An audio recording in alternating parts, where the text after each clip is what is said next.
ନମସ୍କାର ଦର୍ଶକ ବନ୍ଧୁ, ସିନ୍ଦୁର ଖେଳ ଧାରାବାହିକରେ ଆପଣମାନେ ଆଜି ଦେଖିବାକୁ ପାଇବେ।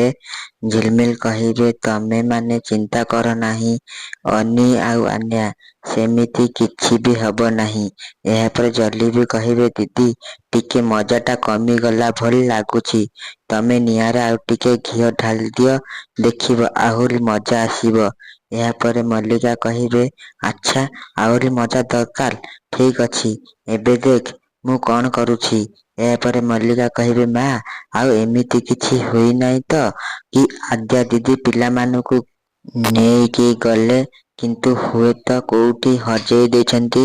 ଏହାପରେ ଜଣେ ଗେଷ୍ଟ ଜଣକ କହିବେ ଆଚ୍ଛା କଣ ହେଲା, ହଜେଇ ଦେଇଛନ୍ତି ମାନେ? ଏହାପରେ ମେଘା କହିବେ ମଲ୍ଲିକା ଏଇଭଳି କଥା କହିବାକୁ ତତେ ଟିକେ ଲାଜ ଲାଗୁନାହିଁ? ଏହାପରେ ମଲ୍ଲିକା କହିବେ ମା ମୁଁ ତ କେବଳ ସେୟା କହୁଛି ଯାହା ଆଜିକାଲି ଖବର କାଗଜ ମାନଙ୍କରେ ବାହାରୁଛି।